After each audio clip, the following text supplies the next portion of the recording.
What's up, everyone? We are diving back into the multiverse today for another epic. What if Naruto got harem with multiple girls part 3?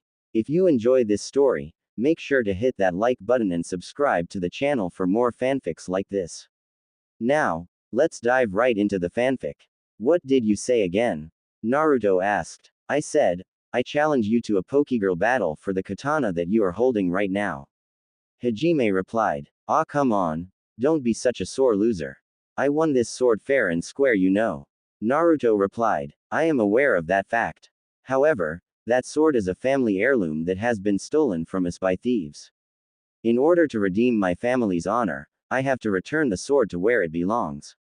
Naruto fell silent at this. Family heirlooms had always been a touchy subject for him, seeing as all his father had left him was a seal that made his life downright miserable. Well then, if it's so important to you, take it then. Naruto finally said as he tossed the katana over to Hajime, who just as quickly returned it to Naruto. Why did you return the katana to me? I thought you wanted it. Naruto asked, utterly confused at Hajime's actions. Yes, I do want it. However, that katana is a katana meant for battle and shall be earned only through battle. Accepting it like that would be dishonorable. Hajime replied. Also, since the katana is meant for the battle, only one who is worthy may own. While you may have proved your skills in the ways of the sword, in this world, a tamer's strength is based on his Pokegirls. Therefore, if you beat me in a Pokegirl battle, that would mean that you are truly strong and the katana belongs to you. Losing the katana to a worthy opponent is not dishonorable, but losing the katana to a mere thief brings much shame. Hajime finished. Okay, if you say so, Naruto replied, convinced that the person in front of him was a total nutcase. Checking his Pokédex, he saw that the Ronin was a level 57. Sending out Riley to fight would simply be overkill. Besides, Vincelet needed actual combat in order to gauge her abilities. While Vincelet was a higher level, the sunlight as well as the Ronin's considerable experience would make this fight more even. Having decided on his choice of Pokegirls, Naruto released Vincelet from her Pokeball, only to be shouted at by Hajime. I treat you like an honorable opponent and you send out a vampire in broad daylight to mock me. Naruto sighed. Why was it that everyone brought up in a home valuing the traditional ways seemed to have a 10-foot pole stuck up their ass? Trust me, Vincelet is far from your normal vampire. Naruto replied while he ordered Vincelet to use her Invis. The Ronin looked around wildly as Vincelet disappeared from view. Come out and face me like a proper warrior. The Ronin cried out. Naruto could only sigh at that. It seemed like the Ronin had also picked up on her master's personality. Nightshade, Naruto ordered. Following orders, Vincelet crept up to the Ronin, Invis active all the while until she was right in front of the Ronin, and then she unleashed a Nightshade at point-blank range. Crying out in pain, the Ronin used a slash in return, flailing wildly, attempting to hit her invisible opponent. Ducking under the Ronin's wild swings, Vincelet fired off another Nightshade at point-blank range, this time sending the Ronin flying for a short distance. Vincelet immediately took off after the Ronin, a blood blade in hand, prepared to finish off the Ronin. However, the Ronin had managed to recover from the Nightshade, and when she saw the dust kicked up Vincelet's movement, predicted where the vampire would be and used another slash. This time, her slash struck her target. Vincelet was caught off guard as she had not expected the Ronin to know where she was and thus was unable to dodge the blow in time. The slash cut her from her right shoulder all the way to her left hip, eliciting a cry of pain. Upon hearing Vincelet's cry of pain, the Ronin immediately slashed at where the sound had originated from. This time, Vincelet was ready for the Ronin's attack and leaned back to avoid the hit. Unfortunately, she was much too slow with the sunlight acting on her. While she did manage to avoid getting beheaded, a deep gash appeared on her cheek, dripping blood. This proved very problematic. While Vincelet could keep herself invisible, she could not keep something was coming out of her invisible. Therefore, the blood dripping from the wound would allow the Ronin to know where was, rendering her Invis useless. Biting back a curse, Vincelet dropped the Invis as it would do her no good at the moment. The Ronin smirked triumphantly at this. Now that she could see her opponent, the battle was as good as won, or at least she thought so. Naruto had more tricks up his sleeve. Use your ashen wings to get into the air and pelt her with long-range attacks. A Ronin does not know any ranged attacks like Sword Wave. Naruto ordered. However, end it fast. While your ashen wings would normally last for around 10 minutes, the sunlight would have sapped your strength, giving you around 7 minutes. Use them wisely. The moment you touch the ground, it will be very difficult for you to win. Vincelet nodded in understanding and immediately took into the air while the Ronin cursed colorfully. She had forgotten that vampires had the ability to fly. When Vincelet was high enough to avoid the backlash of her own attacks, she started her barrage. First of all, she cast a dark mist on the Ronin so that she could not see where the attacks were coming from. She then placed an illusion on Hajime, tricking him as to the direction where her attacks were coming from. This way, all of his instructions would only result in the Ronin taking more damage. She then rained down night shades upon the hapless Ronin. 5 minutes later, the Ronin was barely standing due to the punishment taken from Vincelet's night shades. While Vincelet was much better off than the Ronin, signs of exhaustion were plain for anyone except the Ronin who was still in the dark mist to see. Maintaining the ashen wings as well as constant spamming of night shades while in the daylight was extremely tiring. Gathering up energy, Vincelet was preparing to launch a final night shade at the Ronin when suddenly a stream of fire struck her in the side, sending her crashing to the ground. Luckily, the elemental seal that Naruto had placed on Vincelet's clothes prevented her from taking the full damage of the attack. Looking around, Naruto saw that the source of the stream of fire was a Growly who was standing next to a man clad fully in black who seemed to be her tamer. What is the meaning of this? This is an official Pokegirl match and you are not allowed to interfere. Hajime cried out while Naruto placed his hand on the hilt of his sword, prepared to kill off the Pokegirl and her tamer who had attacked his Pokegirl without provocation when the unknown tamer said something that made him pause. Oh, quit your yapping. This has nothing to do with you. All I want is the sword that Blondie has over there. Naruto's eyes narrowed. He wanted the katana. Why? So why don't you two cooperate and no one will get hurt, much? That katana belongs to Naruto, since the match is obviously his. You will not dishonor the blade by simply snatching it away like that. Besides, the government will be after you for disrupting a Pokegirl battle. Hajime declared. The government? Do you seriously think that the government scares us? The tamer said. He walked out of the shadows, revealing himself. He had on a black cap, a black long-sleeved shirt with a large T in red on the front of his shirt. He had on black pants and black boots as well. You are a member of Team Trauma. Hajime cried. Precisely. Do you actually think that I would be afraid of the government with the power of Team Trauma behind me? The Team Trauma member sneered. I will not allow you to deaf. Hajime was cut off as a stream of fire similar to the one that hit Vincelet burnt Hajime to a crisp. The Ronin could only watch helplessly as her master died before her eyes. No, she cried out, rushing to the side of her master's corpse, too shocked at what had happened to do anything but stare at Hajime's body. Another Team Trauma member stepped out of the woods with another Growly following him. That idiot was starting to get annoying. He said. Naruto seethed at the sight in front of him. How dare they take lives so callously? Sure, he had killed before. Which Anbu had not? But to kill someone who could not harm them in any way, that was just too much. Just then, the first Team Trauma member addressed Naruto. Well kid, you've seen what happens to someone who opposes us. So why don't you just hand over that like a good boy, In response, Naruto simply flipped them the finger before returning Vincelet to her Pokeball and used a Shunshin no Jutsu, body flicker technique, to teleport himself into the safety of the trees. What do you mean 5 different trails? Even if we throw his Pokegirls into the calculation, we saw from the competition that he has only 2 Pokegirls.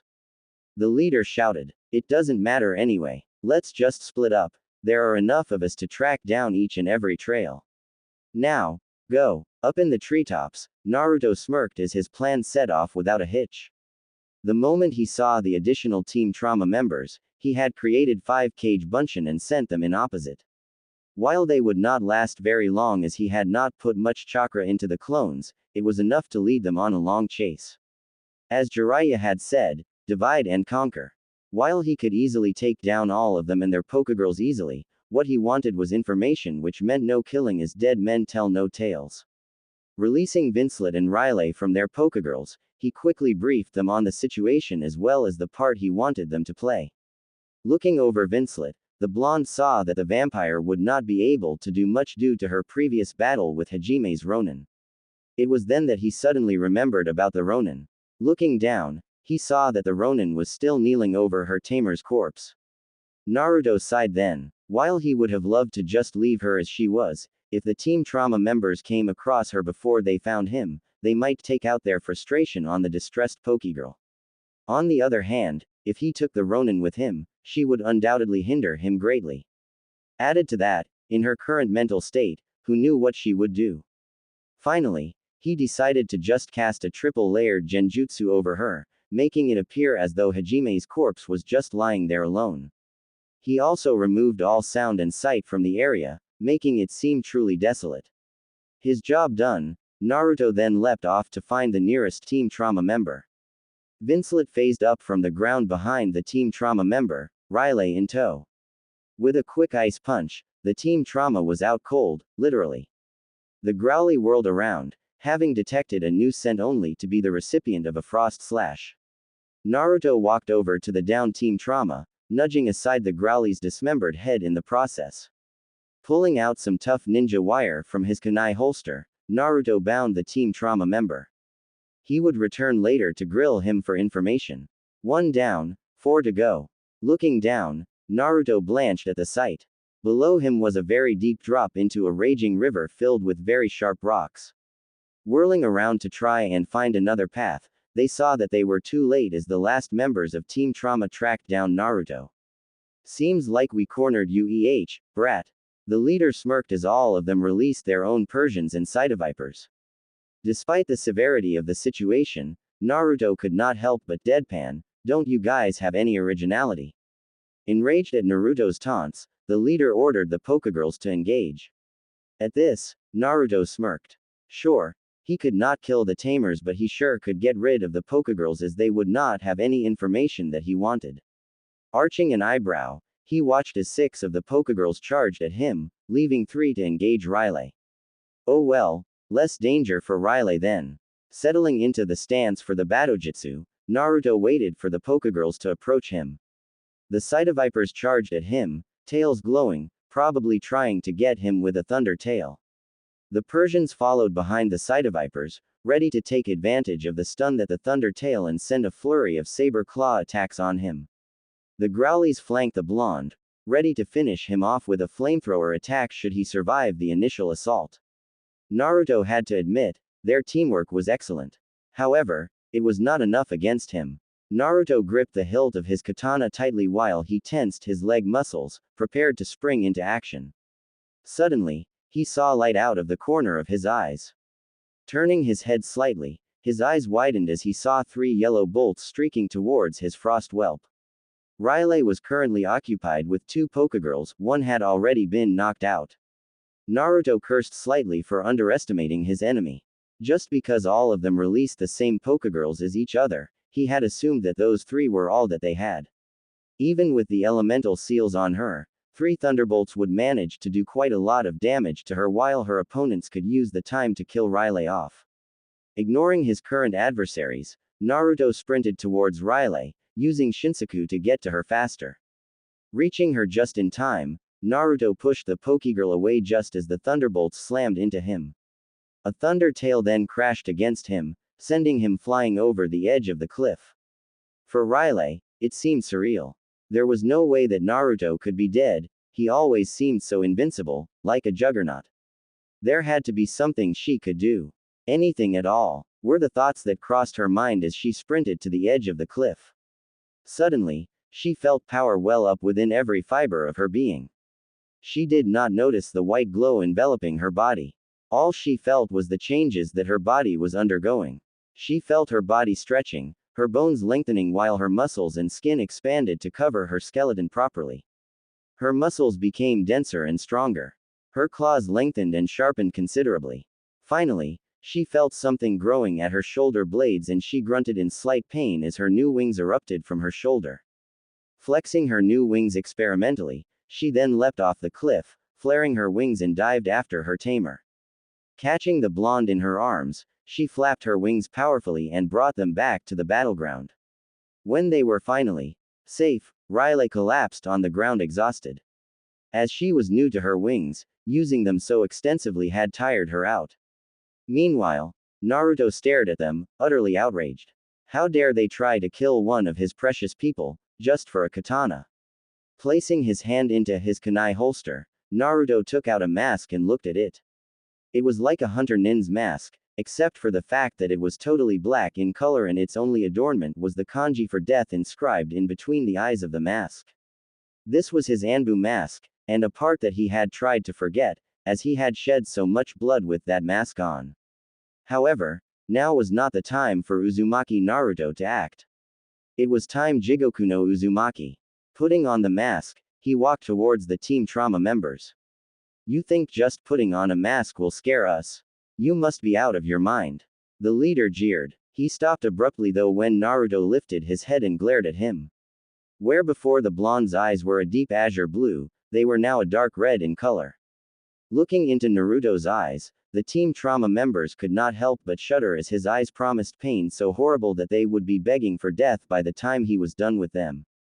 Naruto then gave in to his anger and flared all of his demonic chakra, pouring out killing intent at the same time. All present immediately froze as Naruto's killing intent hit them. Reaching the leader of the Team Trauma members, Naruto hissed out, "You shall cooperate with me and tell me everything I want to know or be prepared to suffer." Despite the terror coursing through his body, the leader managed to find enough courage to spit at Naruto's mask in act of defiance. When Naruto focused all of his killing intent on the leader though, he immediately regretted his previous actions. Surprisingly, Naruto did not do anything to him. Instead, he moved to another Team Trauma. Reaching down, Naruto grabbed hold of his victim's hand and proceeded to break each of his fingers, causing the Team Trauma member to scream in agony. However, Naruto was far from done. Holding up his victim's hand, Naruto crushed his fingers together into a shapeless lump, causing the criminal to scream in utter agony until his throat grew hoarse and he fainted due to the pain. Backhanding his victim painfully across the face, he woke his victim up and did the same thing to his other hand. The Team Trauma member fainted once again and this time, Naruto left him alone. Turning back to the leader, he growled menacingly. "I can do far worse than this to you, human. Now, cooperate or suffer the consequences." Having seen how ruthless the shinobi could be, the leader could not spill his guts fast enough. When Naruto was finally satisfied that he had all the information that he could get from the leader of the group, Naruto plunged his hands into the leader's stomach, his claws easily ripping apart flesh, and ripped his intestines out, causing the leader to die very painfully.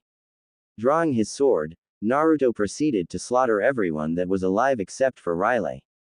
When he was done, his anger finally subsided and he took off his mask, resisting the urge to vomit at what he had done. This was why he had tried to forget all that he had done.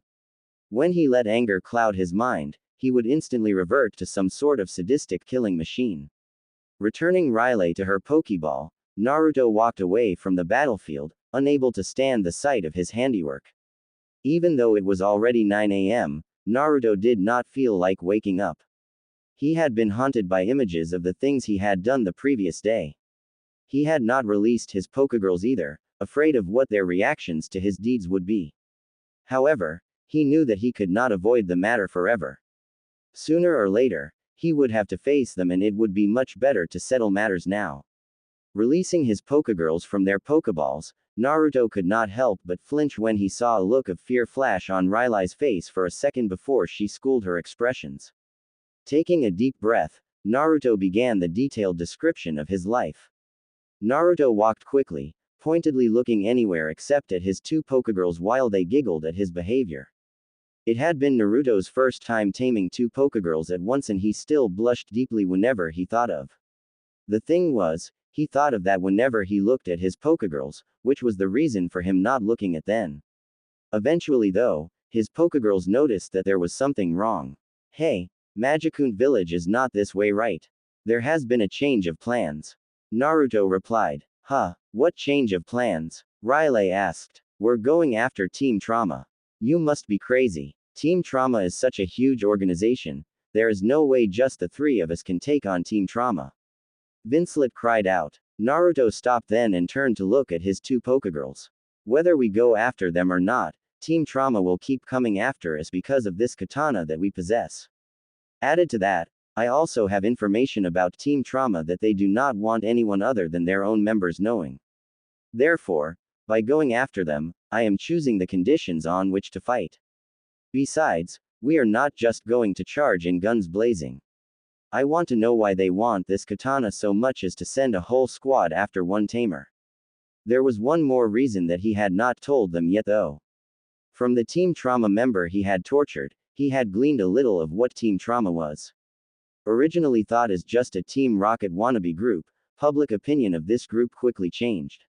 Trauma Team is one of the most feared crime syndicates, as members of Trauma Team have access to forbidden weapons technology and their crimes normally leave few survivors. Little is known about what is Trauma Team's agenda as no members have been successfully caught as of yet and the few survivors found are assassinated before they are able to divulge information to the police. The part about forbidden weapons technology had piqued his interest. He might just be able to find a way to get back home and bring Riley and Vincelet along as well. Suddenly, the bushes near them rustled and the trio immediately became alert, ready to deal with any threat that might come up. When they saw what emerged from the bushes though, they relaxed a bit. It was Hajime's Ronin. What are you doing here? Naruto asked her, worried at her condition. Her eyes were bloodshot from crying, her clothes were all torn up and dirt coated her face. Her hair had fallen out of its ponytail and was now a ragged mess. I saw your handiwork. The Ronin replied, looking at Naruto. Naruto winced at that but frowned. That still does not explain what you are doing here. You are obviously very strong and Hajime respected you deeply. I thought you could protect me until I found my way back to Hajime's family. They at least deserve to know what happened to Hajime. The Ronin replied. However, I heard you talking about going after Team Trauma. I want in as well. They shall pay for what they did to Hajime. The Ronin hissed. Yes and no. The Ronin looked confused at this. What do you mean? I mean that I will keep you safe until you return to Hajime's family, but I will not bring you with when I go after Team Trauma. Why ever not? The Ronin cried out, outraged. Tell me, what is your reason for wanting to after Team Trauma? To avenge Hajime's death and make them pay for what they have done. The Ronin replied. That is precisely why. You are fighting for the wrong reasons and you shall just be a hindrance to us. Naruto replied. Do you know why I go after them? True. I am extremely angry at Team Trauma for killing Hajime so callously and hurting me and my Pokegirls. However, that is not my main reason. I will go after them because they threaten the safety of my precious people. A friend once told me that, true strength come only when you have precious people to protect. At the state that you are in, you will merely let anger cloud your judgment. Coming from a samurai background, I would have thought that you would know that honor from killing the murderer does not come from the act of revenge itself, but the fact that you are preventing him from killing others. The Ronin bowed her head in shame. In her anger, she had truly forgotten all that she had been taught. I have truly strayed from my teachings. I apologize for my rudeness and thank you for opening my eyes once again. The Ronin said humbly. I am glad you understood what I told you. Naruto smiled. If you don't mind, I would like a strong Pokegirl to join me in going after Team Trauma. The Ronin looked up in shock. But you said just now that. That was then, when all I saw in front of me was a revenge-seeking weakling of a Pokegirl. What I see in front of me now is a strong Ronin prepared to lay her life for the proper reasons. No matter your answer, I promise to bring you safely to Hajime's family. I do not break my promises. The Ronin smiled a true smile then for the first time in the past 2 days. Hajime was right. You are truly an honorable person. I would be glad to join in taking that criminal organization down. Well then, what is your name? I can hardly go around calling you Ronin, can I? Naruto chuckled. My name is Karina. The Ronin replied. Naruto grinned then. Karina meant beautiful, in Japanese.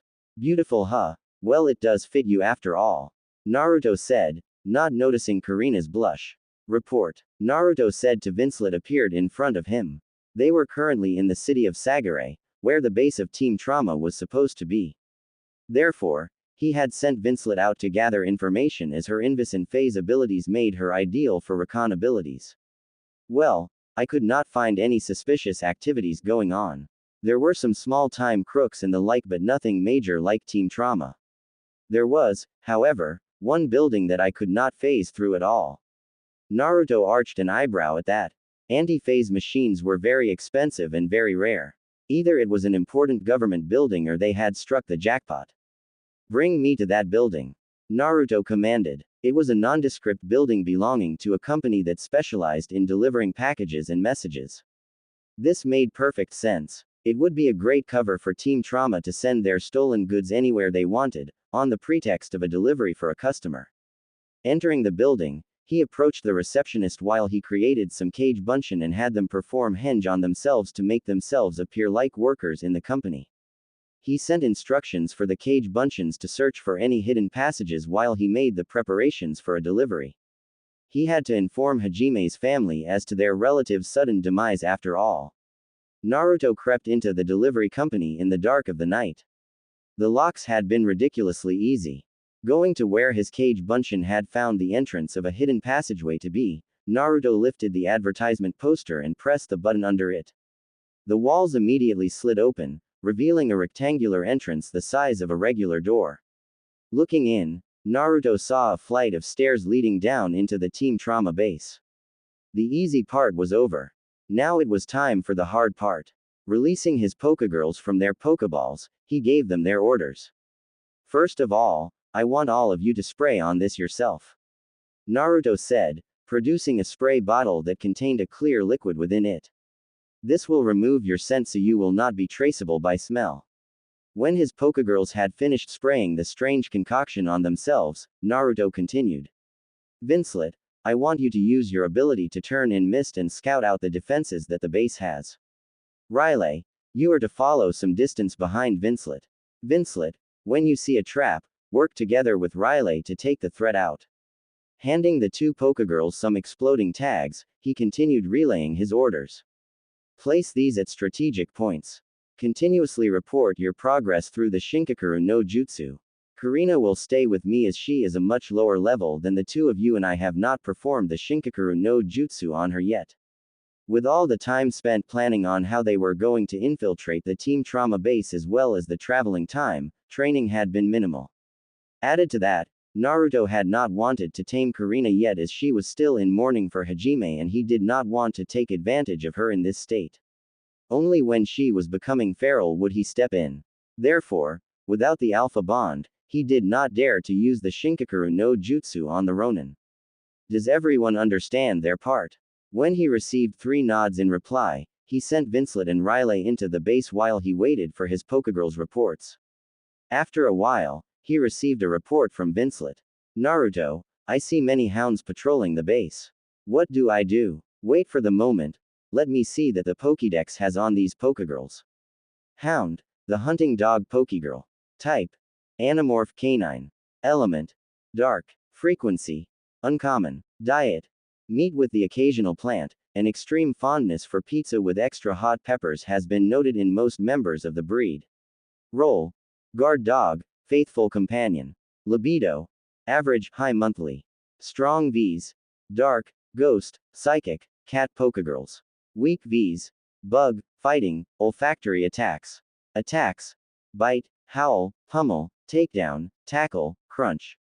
Enhancements, enhanced strength x4, enhanced olfactory sense x10, enhanced speed x3, endurance. Evolves, war hound, battle stress. Evolves from, none. Hounds were among the first type of Pokegirls Sukebe created.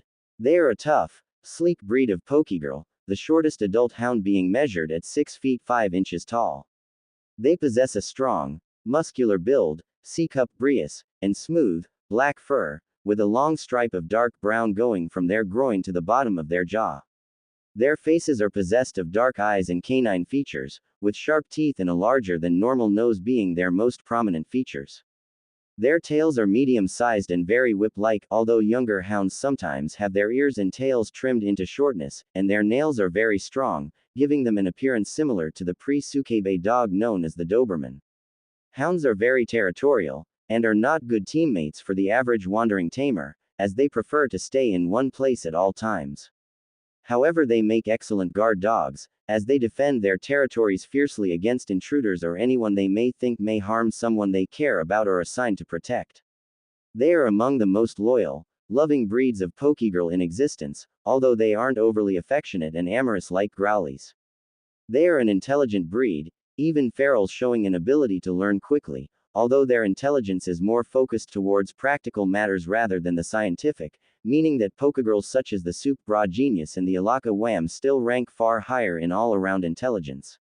They also have very strong senses of smell, which makes them extraordinarily vulnerable to scent-based attacks, but also allows them to appreciate delicious food when presented with it. As an odd quirk, several hounds have been observed to have an extreme fondness for pizza topped with extra hot peppers. During the Revenge War, they frequently were used as hunters for food and supplies that the various pokegirl armies needed, or as bodyguards for the leaders of various attack squads. However, they were also among the first breeds turned to the side of the humans once they realized how to get pokegirls on their side. They have since become one of the more popular and well-liked domestic breeds, alongside kittens, bunny girls, growlies and the like, especially after one particular incident became public knowledge. A squadron Limbeck pirates invaded a house of a prominent family, killed the men and taking the pokegirls they had prisoner.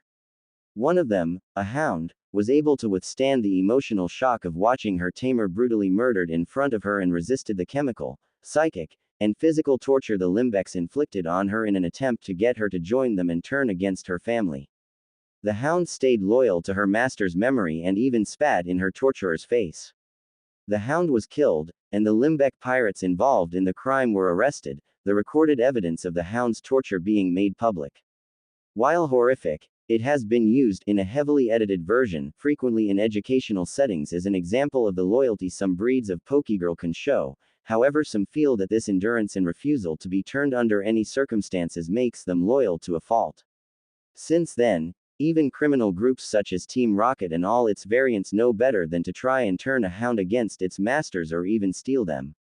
Hounds are among the more common forms for a girl to threshold into.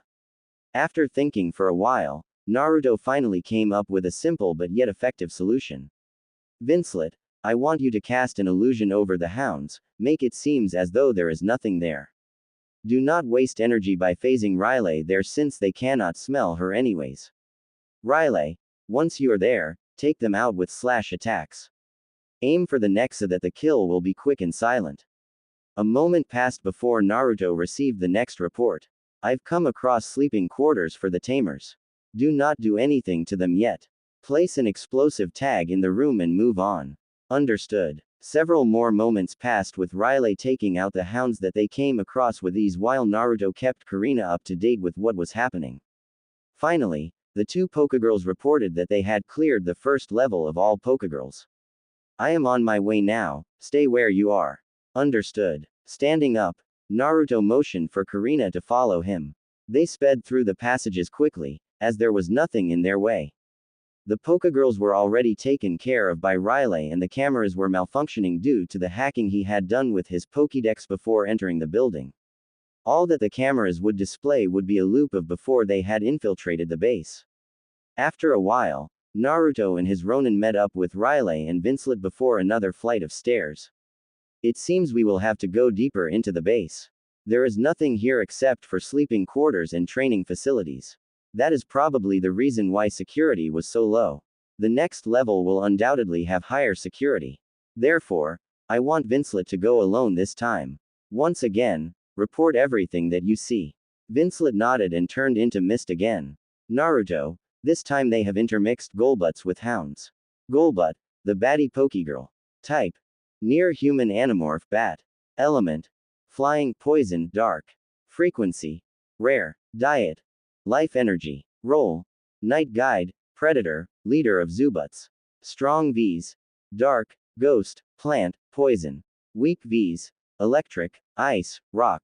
Attacks: drain, energy drain, mega drain, bite, lick, lure, poison, gust, wingover.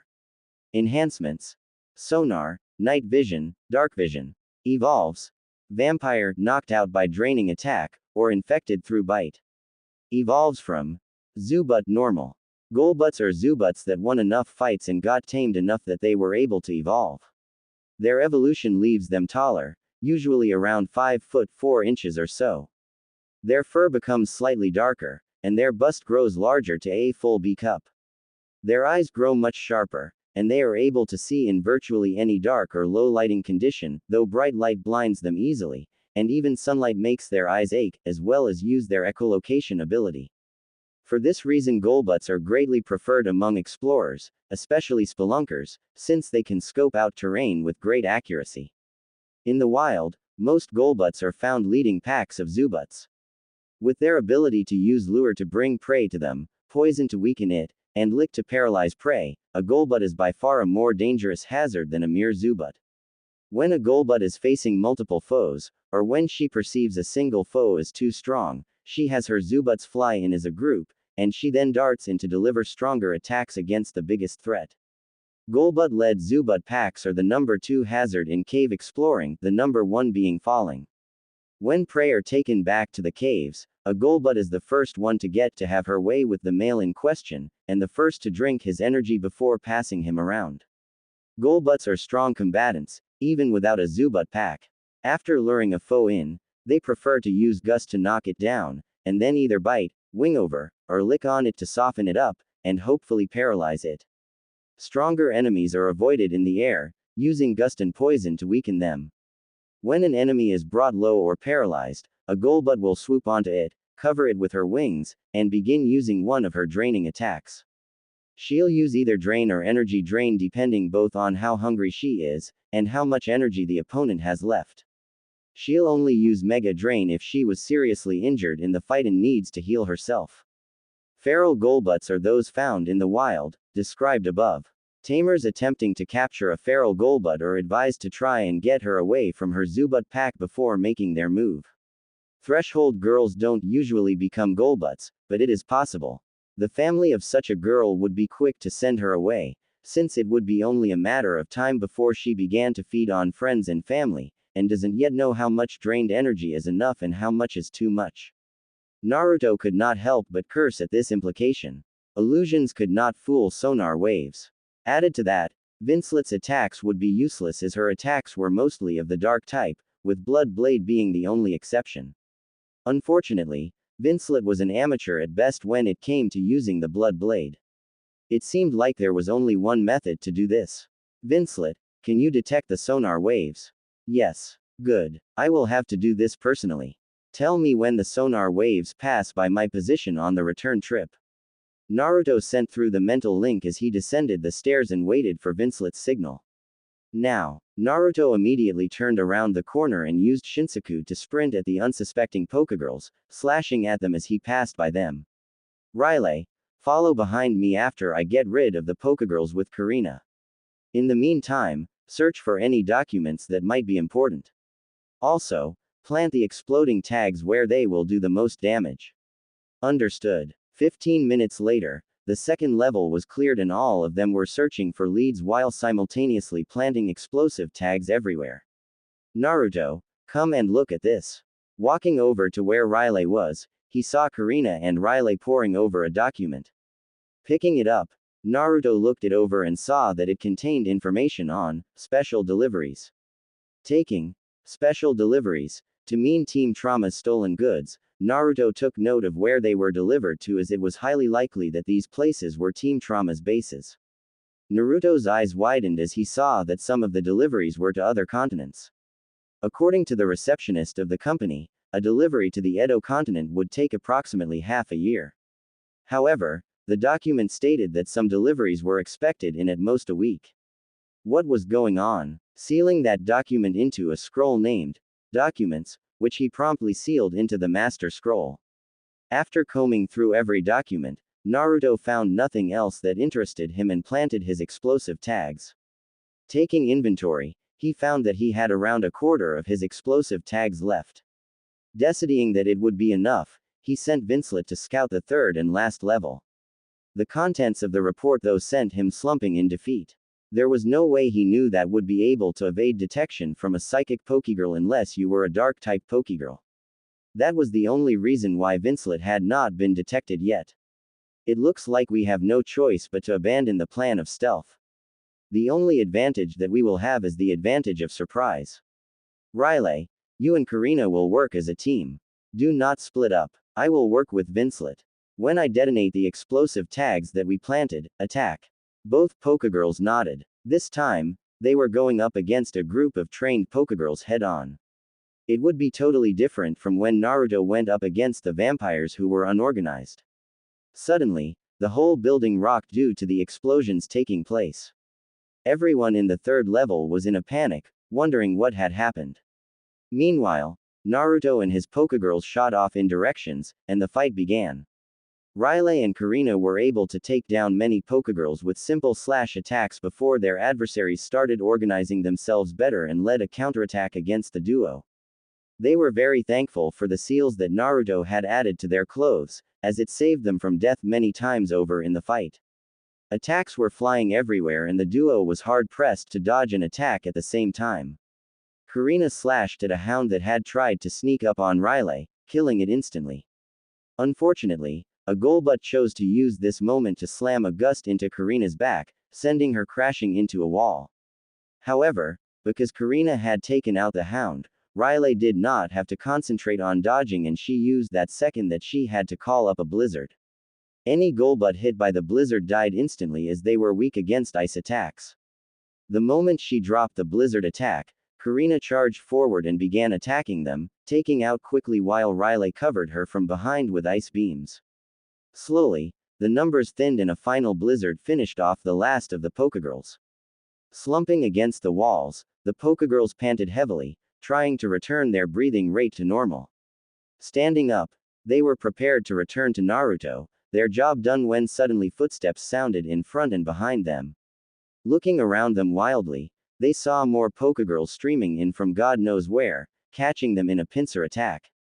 Grimacing, they prepared their final charge. Even if they were not as tired as they were currently, there was no way they could win against such odds. However, they were going down, they were going to bring some of their enemies down with them. They suddenly felt a whoosh of wind and immediately jumped to the side, thinking that it was a gust attack from one of the Golbats. However, when they looked again, none of their enemies had moved yet. All of a sudden, slashes appeared on the Team Trauma Pokegirls, skin and blood gushed out of their body before they dropped down on the ground dead. Turning around, they saw Naruto smirking at them while panting slightly. It looked like you two needed some help, Naruto said while Vincelet finally caught up with Naruto, breathing heavily. God, I spent more energy chasing after you than fighting, Vincelet complained while all of them laughed. Hugging her tamer tightly, Riley sobbed in relief. She had truly thought that they were going to die. Hugging all of his Pokegirls, he spoke to them softly, I told you already. I will protect my precious people no matter what, even if it costs me my life. After they had regained their composure, Naruto's Pokegirls aided Naruto in searching for important documents. After half an hour of rummaging, they finally hit jackpot in the form of a mission log. Let's see, 21st of May, a squad of 5 members was sent to collect the key from a rookie trainer named Uzumaki Naruto. After flipping through more pages, all that was listed was that the key was an important component in one of the major experiments. After combing through the rest of the documents, Naruto gathered that this base that they had just attacked was only a small base, almost insignificant in the eyes of the boss of Team Trauma. However, he had learned of how they were able to travel so quickly. Taking the concept from Psychic Pokegirls, Team Trauma had managed to create teleporting portals that would be able to transport a whole truck if needed. One detail irked Naruto though. It appeared that to gain access to more secret facilities, one had to have access cards of a certain level. The access card that he had filched off the leader of the squad sent after them definitely would not cut it.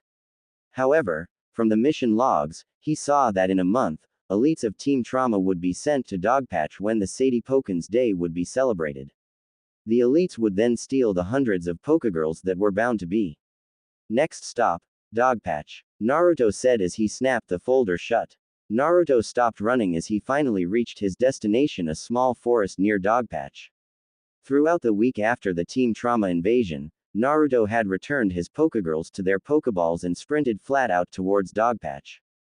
With his insane speed and stamina, he was able to shorten a traveling time of a few months down to a week. Now, he could sue the remaining 3 weeks before Sadie Poken's day to train his Pokegirls.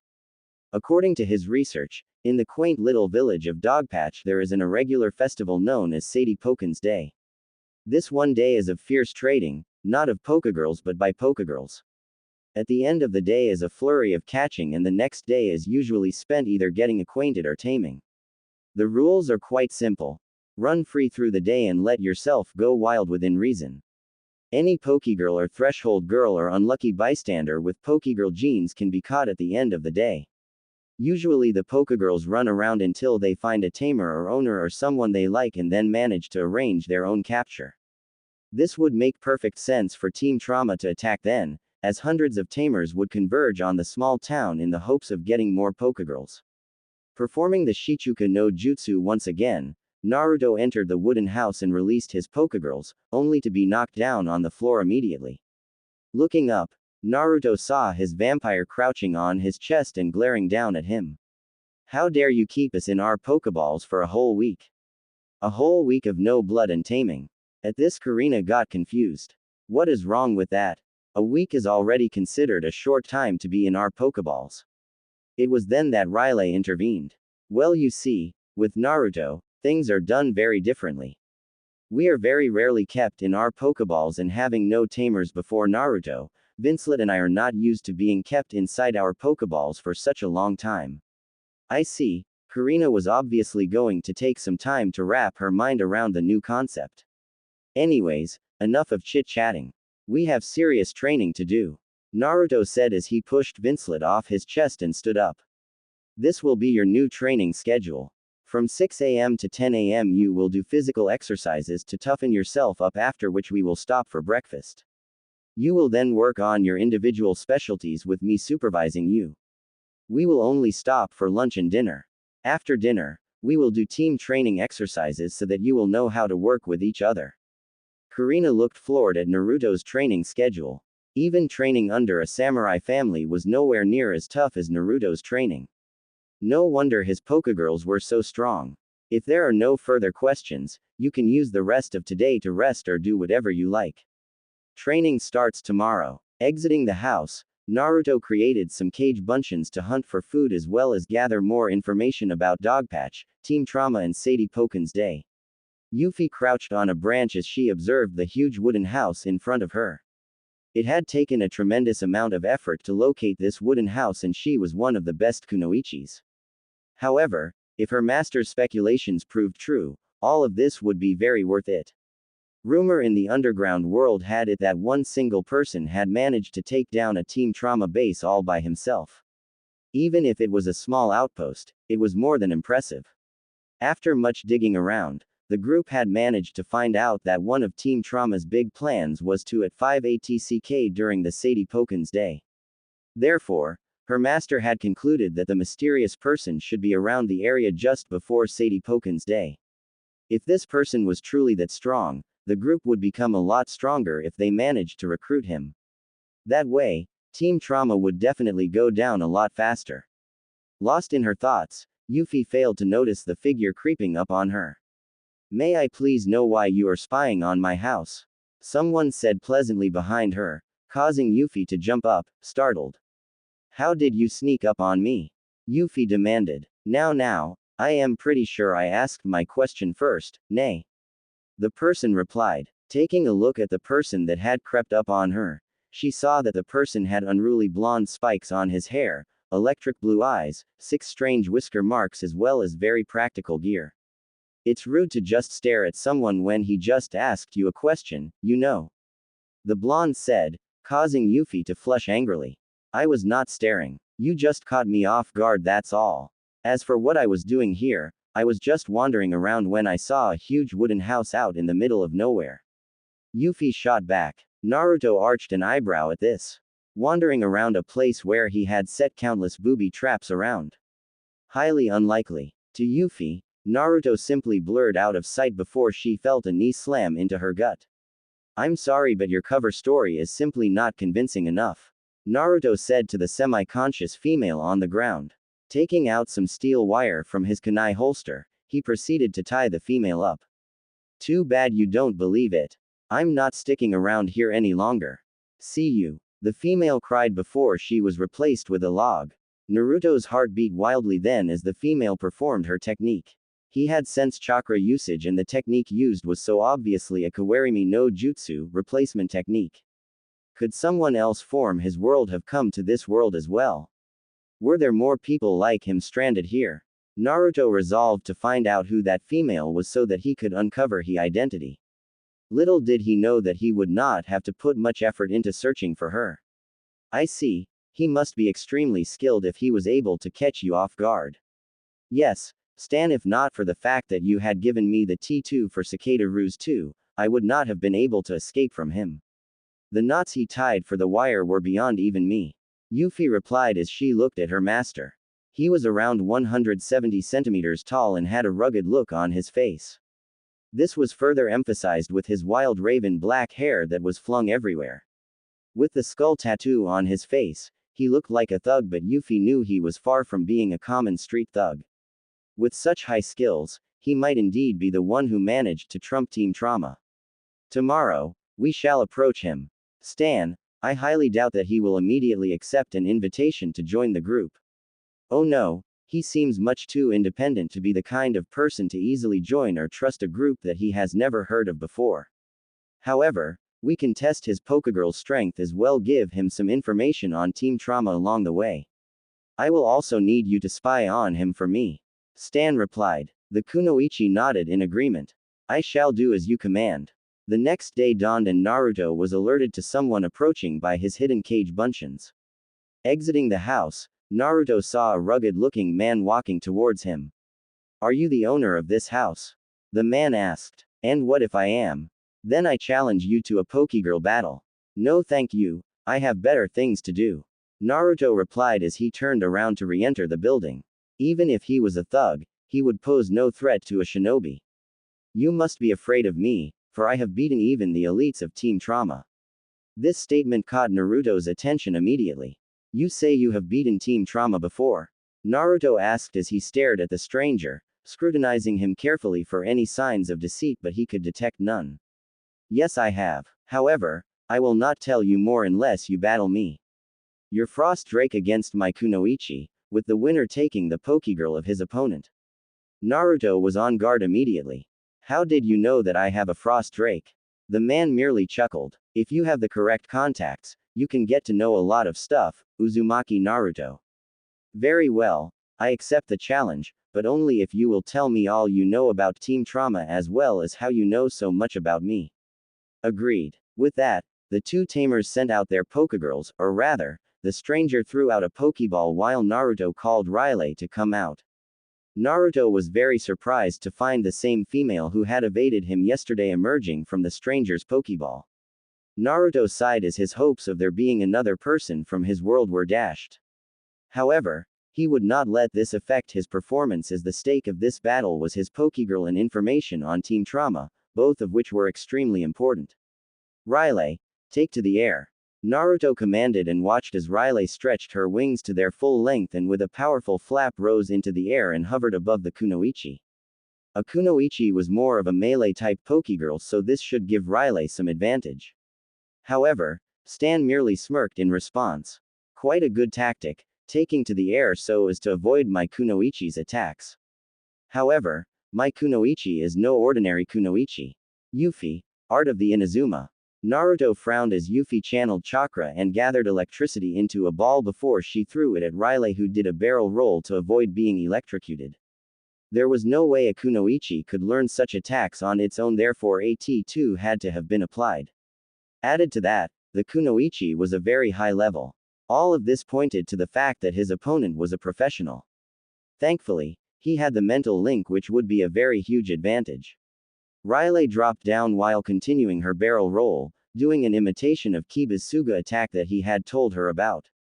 The Kunoichi jumped to the side to avoid the attack, but Riley was far from done. Flaring her wings wide to stop her descent and spin, Riley fired off a hydro pump in Yuffie's direction. Naruto watched in pride as Riley pulled off a hydro pump effortlessly. While a frost drake would normally not be able to use such a high-level water attack, training in water manipulation had helped advance her skills greatly. The kunoichi however countered with a throwing star attack, flinging a Fuma shuriken into the path of the hydro pump, breaking the water up before she charged at Riley with a quick attack. Dodging the ice beam that came her way, the kunoichi was almost upon the frost drake when she was hit by a strong gust attack, sending her crashing into a tree. That was not all though. The previous ice beam attack had frozen the water from the hydro pump into ice needles, and the gust attack sent them straight in Yuffie's direction, causing her to cry out in pain as the needles pierced her skin. Jumping up, Riley flapped her wings hard to gain altitude before she plunged down, preparing to use a wing attack to finish off the battle. Yuffie had other plans though. Using a blitz attack, she struck the frost drake with a ball of lightning, causing Riley to lose control of her body momentarily. That was more than enough time for Yuffie. Running up the tree that she had crashed against, she pushed off against the trunk halfway and kicked Riley into the ground painfully when they encountered in midair. Gravity acted then and pulled the kunoichi towards the crater where Riley lay unmoving. Tossing her arm back, she punched with her all might and hit nothing but the ground as Riley had managed to roll out of the way in the nick of time. Riley slashed with her claws, nearly taking off the kunoichi's arm, and received a kick in return. Both combatants stood up and glared at each other warily, taking a moment to collect their breaths. Riley was rubbing her face where she had been kicked and Yuffie was cradling her right arm which had been slashed by the frost drake. Riley paused to consider her options. Flying was obviously of no effect as her opponent would simply blast her out of the skies. When it came to close combat, both were equally matched. All Riley had now was a wider variety of attacks. Don't forget your tail, Riley. Up to now you have only used it for steering yourself in midair. Riley flushed as she realized that she had indeed forgotten all about her tail and had needed Naruto to remind her about it. As Naruto had once said, everything can be a weapon. Looking at her opponent, Riley smirked as she came up with a plan. On some unseen signal, both combatants charged at each other. Riley could not see her opponent at all as the kunoichi had used a quick attack. Unfortunately for Yuffie, Riley had sparred often enough with Naruto to know how to deal with a speed disadvantage. With a blizzard attack, Riley forced the kunoichi to stop attacking and retreat in order to not be damaged. Unleashing a gust attack while the blizzard was still active, Riley sent her opponent flying into the air while sharp crystals cut at the kunoichi's skin. Canceling her blizzard attack, Riley flew up and began her barrage of attacks. First of all, she delivered a devastating uppercut, causing the kunoichi to cough out blood before she spun around in the air and slashed down on Yuffie's back, causing her to cry out in pain. Continuing her spin, Riley slammed her tail hard on where she had previously attacked, causing the wound to gush out blood due to the pressure exerted on it. The final tail smash sent the kunoichi careening head down towards the ground. Folding her wings, Riley free fell until she was level with her opponent before grabbing Yuffie and spun like a drill. By this point, Yuffie was too disoriented to pull off a cicada ruse. Just when they were about 5 meters above ground, Riley released Yuffie and flew upwards while she sent Yuffie crashing into the ground. Looking down, she saw that her opponent was out cold. Good work, Riley. I assume you took the last move from my stories of Rock Lee. Naruto said. You are strong indeed, Naruto, very strong. Stan said as he returned the kunoichi to her Pokeball. Naruto did the same thing before he turned to Stan. Now, I want answers. Very well, let me start off with how I know all about you. I come from a group that is very actively fighting against team trauma, as we have all been victims of team trauma in one way or another. Therefore, when rumors of a single person destroying a base by himself came up, we decided to do some investigations. When my kunoichi caught sight of you yesterday, she had a camera on her, and with your picture, I was able to download all of the information about you, even the ones you tried to hide. Good job on that, by the way. So why did you challenge me then? I have my own reasons for going after Team Trauma and I am not going to join your group. Naruto replied. I understand that. However, The enemy of my enemy is my friend, is it not? By gauging your skills, we can ascertain the strength of our ally. Any damage you do to Team Trauma will help us a lot. Naruto could understand that logic, but there was still something missing. Why did you place the wagers of our Pokegirls then?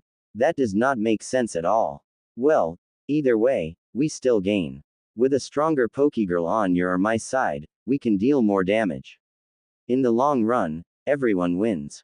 Stan replied. Naruto sensed there was something else that Stan was missing out, but he let it be. It was a question for another time. Alright. However, I believe you still owe me more information about Team Trauma. I shall tell you all I know. First of all, the ultimate aim of Team Trauma is world domination. Naruto groaned at this. It was Akatsuki all over again. Team Trauma members operate in squads of 5, with different ranking. First of all are the Grunts, which only hold a maximum of 4 Pokegirls, all of which are generally low levels. Naruto surmised that the squad sent after him had been Grunts. Next up are the officers. These have up to 5 Pokegirls and all of them are of a decent level. After that are the elites. They each have 6 Pokegirls and each Pokegirl is a very high level and are always at the final stage of evolution. Finally are the bodyguards of the boss. They are just like the elites except they have access to much rarer Pokegirls and their Pokegirls are often pumped with drugs and the like to make them much stronger. Also, the structure of a Pokegirl team of an elite is almost always the same.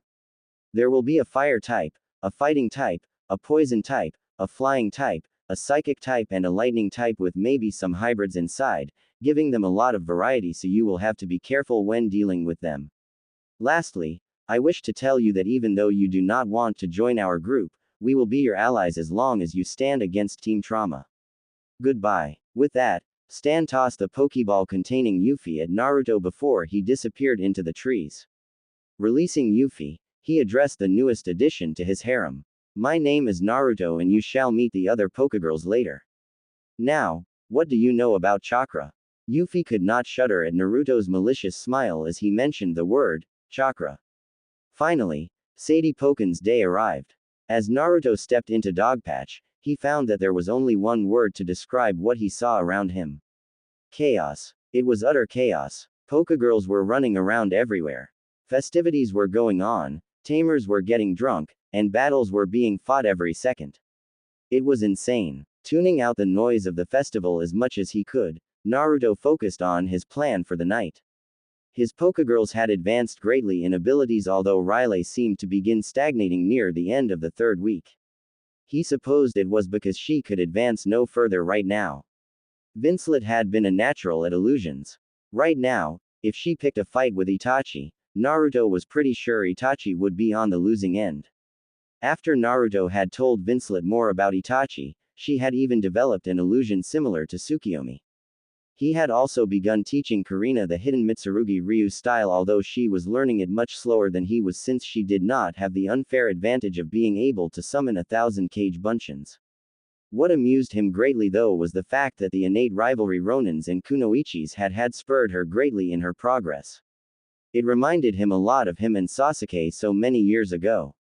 He had also begun teaching Yuffie his jutsus along with methods to achieve better chakra control. He had also passed along all the tricks he had obtained as a shinobi, making her a formidable Pokegirl. All in all, although he did not have a full harem yet, he was quite confident that his Pokegirls would be able to win as their teamwork is excellent.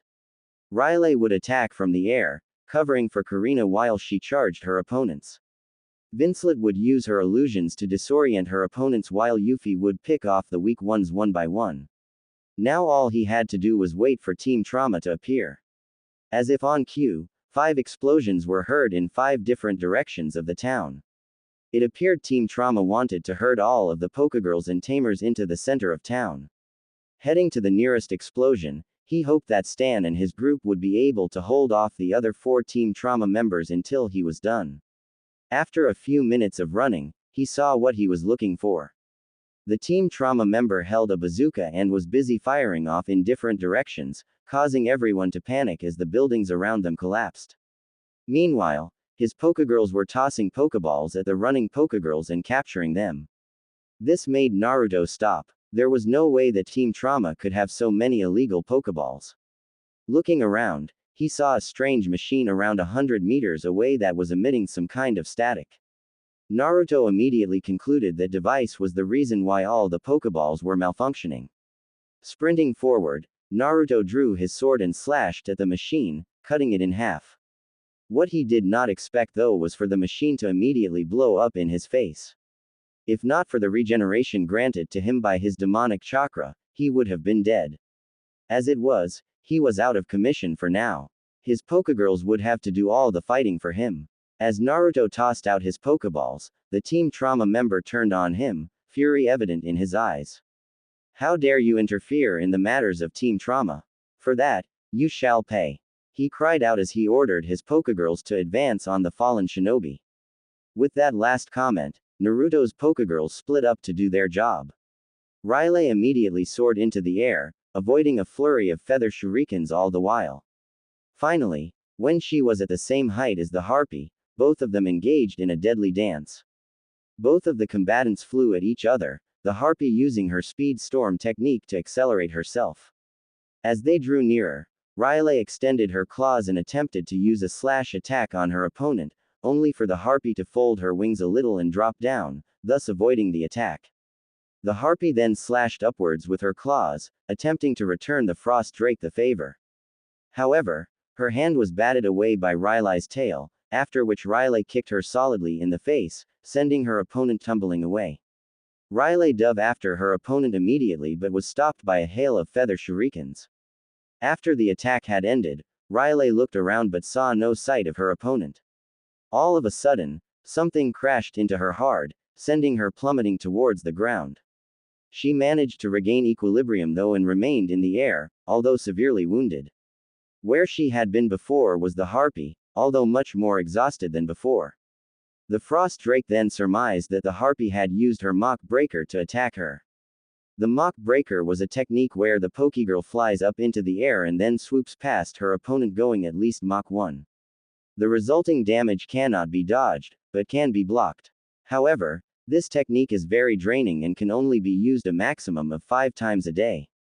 Taking advantage of her opponent's momentary exhaustion, Riley flew upwards until she was nearly level with the harpy before she kicked upwards, catching her opponent in the gut. The harpy immediately doubled over in pain, after which Riley used her tail to slam her opponent's cranium hard. Finally, she finished off with an ice beam attack that sent her opponent crashing into the ground. While this by no means managed to kill or knock her opponent unconscious, her aim now was to simply get the harpy to the ground. Naruto, the harpy is on the ground now. Good job. Leave it to me now. Channeling chakra through his body, Naruto slammed his hands on the ground and cried out, Doden, Kekai Dorotomu Earth Type, Destruction Mud Prison. This technique was a Doden Earth-type ninjutsu technique where the ninja plants their hands on the ground and creates a dome of pure dirt and rock around their enemy. The dome has a layer of chakra inside of it that keeps it together, so that any damage done to it or the ground, even, is instantly repaired, within certain limits, of course. The area farthest away from the ninja using this technique, however, is still quite weak as it has the least concentration of chakra to absorb the blows and repair the damage done by the enemy. While in control of this clay prison, the ninja using this technique also draws out the chakra of their enemy or enemies, taking it for themselves. In this manner, the ninja can keep this clay prison up almost indefinitely, making it a very incredible ninjutsu. What made it perfect now though was the harpy's claustrophobia. When Jirobu had first used this jutsu on him, even he had felt claustrophobic. For a Pokegirl that had extreme claustrophobia, she would be going insane now. Indeed, he could feel the harpy randomly firing off sonic shots inside as well loud screams. Thankfully, Naruto had great chakra reserves and he managed to hold it until the attacks ceased. When he released the jutsu, the harpy was lying on the ground, eyes wide and staring at the sky. The trauma had obviously broken her mind. Done with his part, Naruto looked around to see how the battle was going. Yuffie had used Shadow Dash to appear in the Sequin's shadow and stabbed her hard in the back with a kunai. The Sequin cried out in agony and used a psychic attack as retaliation, but the kunoichi merely shrugged it off and struck again with her kunai, causing the Sick Queen to cry out once again. This time, the Sick Queen used teleport to appear at another end of the battlefield where she prepared to summon a water golem. Unfortunately for her, Yuffie knew what she was planning and immediately sent an art of Inazuma in the Sick Queen's way, causing her to abandon her summoning in order to avoid being electrocuted. While the Sick Queen was concentrating on avoiding the lightning ball, Yuffie had managed to sneak up to the Sick Queen's location and with a sudden lunge, caught the Sick Queen in a grapple hold. She then used a blitz attack, releasing lightning from her body and shocking the Sick Queen. Both literally and metaphorically. Being a water type, the damage of the blitz attack was doubled. With such close contact, the damage was quadrupled instead. The Sick Queen arched her back and opened her mouth in a silent cry before she slumped to the ground, her body smoking. This had been the worst possible match-up for the Sick Queen. Being a kunoichi, she was already to the Sick Queen's psychic attacks, and with the great difference in speed, there was no way the Sick Queen could have even begun any of her other attacks. Finally, there was all the T2S that Stan had given to her. Satisfied that her opponent was dead, Yuffie moved on to help her harem sisters.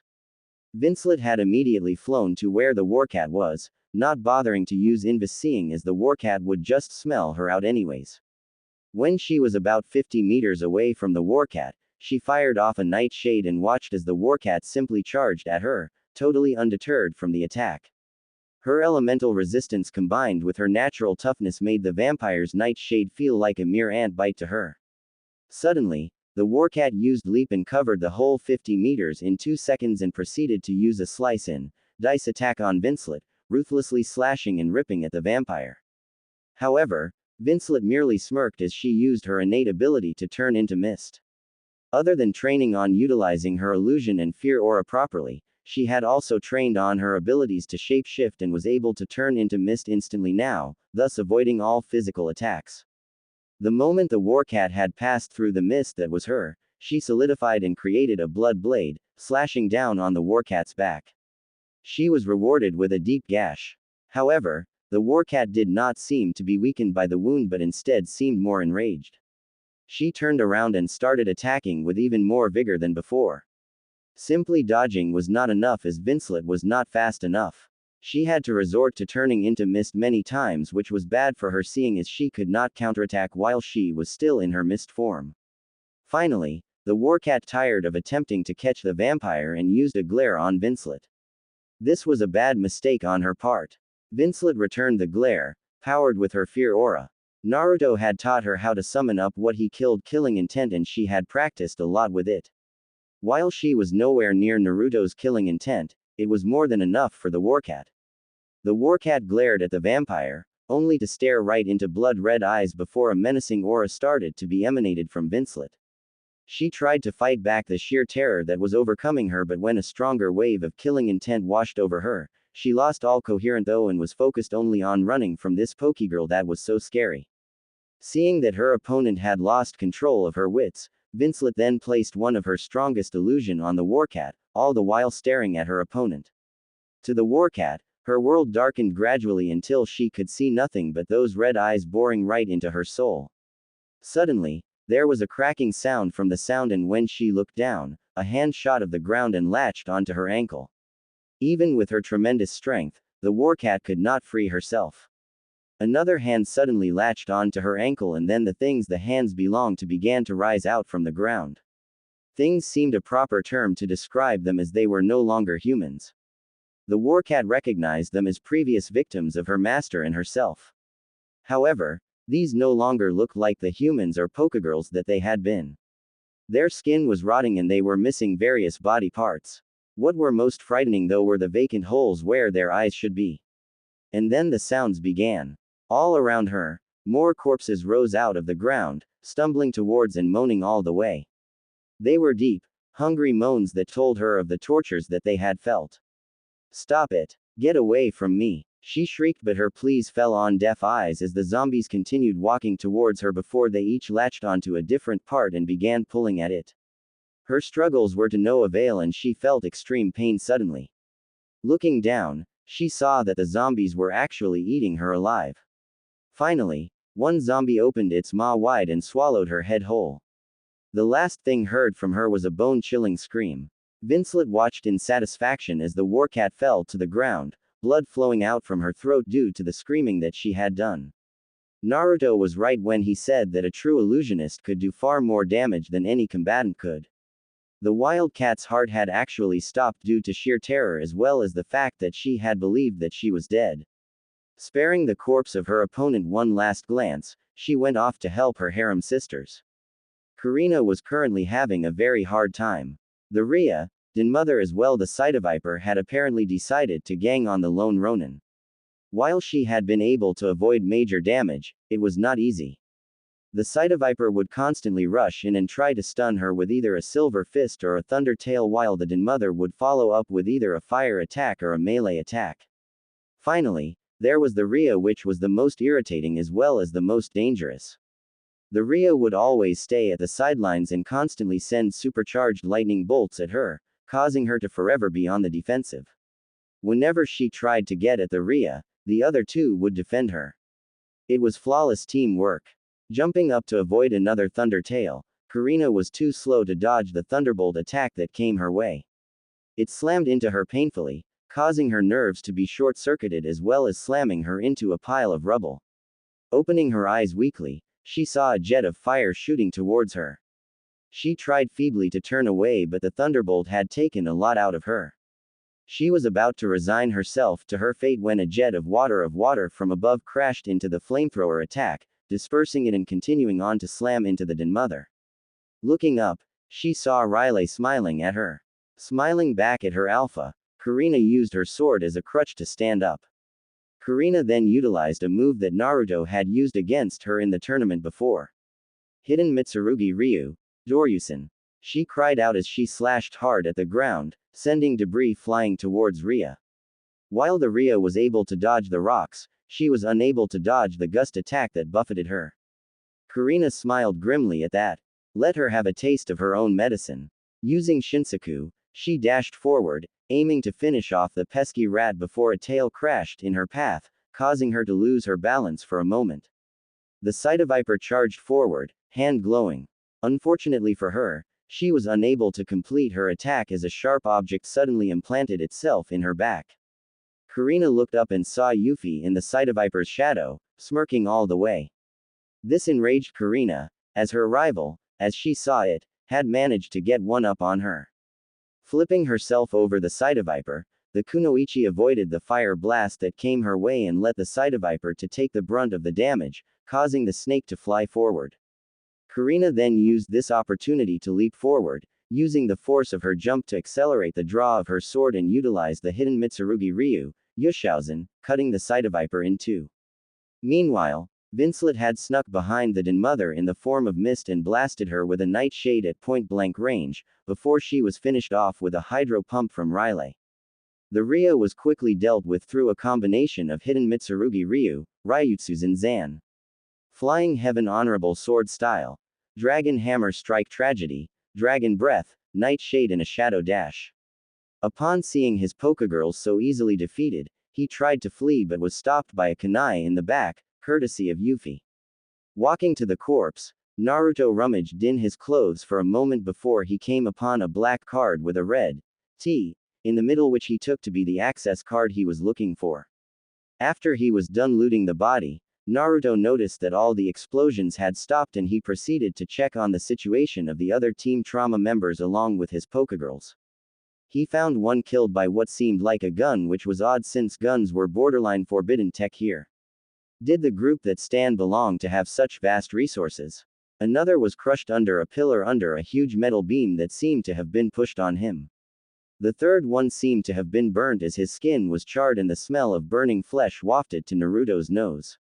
The last one was the one that caught Naruto off guard. He was dead, with his Pokegirls strewn all around him. What surprised him the most though was the fact that Stan's corpse was there as well. Yuffie immediately cried out and rushed to his body before she suddenly looked up at Naruto, afraid that he would punish her for still harboring feelings for her previous master. Go ahead and grieve. I know that your heart always belonged to Stan anyways. He sent you to spy on me and report back, right? Yuffie was shocked at this. Then why? Have you never heard of the phrase, keep your friends close, but keep your enemies closer? While I do not view you as enemies, it would have been far wiser for me to give you information I choose to give, rather than having you discover my deeper secrets through spying. It would be a hassle if you were detected by my enemies while I was infiltrating their base. Yuffie understood then. He had played them like fools. Now though, what path will you choose, Yuffie? The Kunoichi looked up at this. I wish to stay by your side. You are a fair and strong tamer and I doubt I can find many better than you. Very well then, welcome to the harem, Yuffie. Naruto said as he extended his hand towards the Kunoichi who grasped it tightly. After paying their last respects to Stan, the group had set off to where the nearest teleport pad was supposed to be. Entering an abandoned mansion, Naruto followed a hidden passage down to a small room which held humming machines as well as a metal circle right in the middle of the room. Walking over to the machines, he saw a slot for the access card which he promptly filled. Welcome, where do you wish to teleport to? Were the words that appeared on a screen followed by a few options. Looking over them, Naruto saw something that intrigued him. Research laboratory. I might be able to find out why they want this sword much there. Quickly keying in the words, research laboratory, Naruto stepped into the middle of the circle. The circle glowed a deep green then and Naruto felt as though his world was turning upside down before he landed again on his knee. Looking around, he saw that he was in a similar room but this room smelled more used than the one he had come from. Creeping down the passage, Naruto eventually came to a large open space. All of a sudden, spotlights focused on him. How nice of you to visit us. Shit. Ambush. Was Naruto's immediate thought. Thanks for listening. In the next part. In the meantime, please leave a review, I would love to hear your feedback. Especially if it helps me improve the overall story.